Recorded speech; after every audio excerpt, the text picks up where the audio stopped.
Hello roleplayers, we're here today to announce some of the changes that have been made for some of our rules regarding criminal roleplay, group sizes, and conflict on WildRP.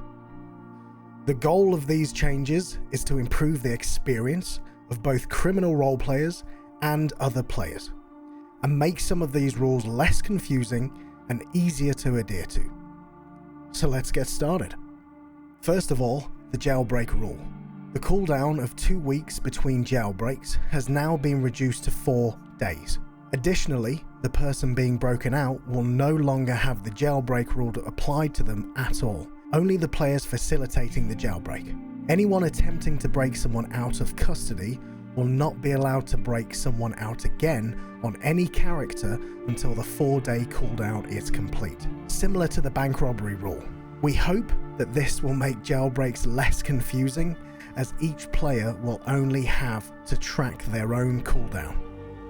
With that being said, please keep in mind that jailbreak scenes should be entertaining and fulfilling for all parties involved, and jailbreaks should not be abused endlessly by rotating players in and out to prevent someone from being taken to prison. Next, the Criminal Hub rule. The goal of the Criminal Hub rule was to encourage roleplay etiquette on both the criminal and law side when it came to locations criminals frequent. That said, it became apparent that this rule was confusing for a lot of players and had a negative impact on roleplay. As such, the Criminal Hub rule has been removed entirely. Additionally, the wording of our group size limit rule has been adjusted. The time limit on criminal meetings was intended to encourage players to move around the map and avoid staying in a single location for too long before one sync was implemented. Now, criminals are allowed to gather and RP together as long as they would wish. That being said, it is still expected that if conflict arises, any uninvolved members will and should remove themselves from the scene to keep it to the rule of 6. Keep in mind that moving about the map instead of staying in one location for a full session is still good for roleplay. Taking risks and increasing your chance to have random encounters allows for rewarding scenes you may have missed out on otherwise. Lastly, we are removing the Alliance rule and replacing it with the Conflict Initiation rule. The goal of any conflict on WildRP is to create stories that are fair, balanced, and fun for all parties involved. Too many players on one side of a conflict can be demoralizing and frustrating to deal with, and discourage people from taking big swings and creating the tension that lies at the center of any great story. We created the Alliance rule to address this balance, but have come to realize the issue is not the relationships between groups, but the behavior people participate in when conflict arises on the server when it comes to PvP.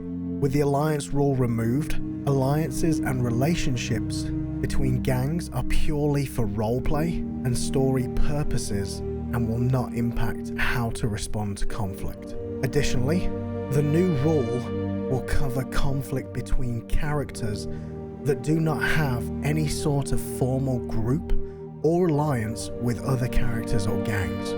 Our goal is to remove some of the confusion created by the Alliance rule and give players something more straightforward instead. The Conflict Initiation rule applies to all players and characters, criminal or not. So, in a nutshell, Conflict Initiation is approaching another player or group with the intent to take an aggressive action, whether it is threatening them, robbing them, physically harming them, or other similar actions.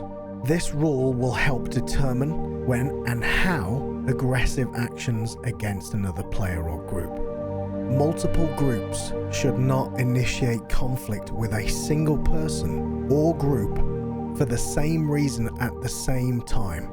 This is to avoid dogpiling and disproportionate responses to an aggressive action a player chooses to take. The total number of involved characters on each side of a conflict should never exceed the gang size limit rule of 10, even if these characters are civilians or not associated with a gang under normal circumstances. Mercenaries are great.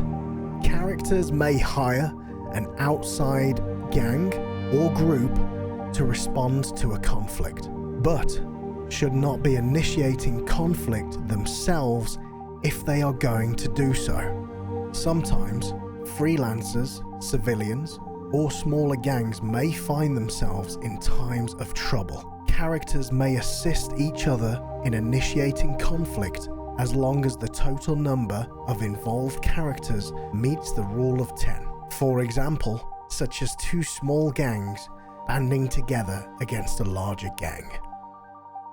Please keep in mind that it is not allowed to purposely seek conflict with a character or gang with the goal to insert yourself into an existing conflict between other parties. Any attempt to bring uninvolved parties into a conflict to disrupt the balance of a conflict can be viewed as attempting to circumvent this rule. Lastly, keep in mind that this does not refer to players defending themselves from another group. Groups of any makeup, whether criminal or otherwise, may defend themselves when another player or group initiates conflict. However, they must still follow the rule of 6 armed member rule. Any characters above the 6 max should clear the area and excuse themselves from the scene. We truly hope these changes help encourage balanced and fun roleplay. If you have any questions, please reach out to the WildRP support bot. Thank you for doing your part in making WildRP a premier destination for storytelling.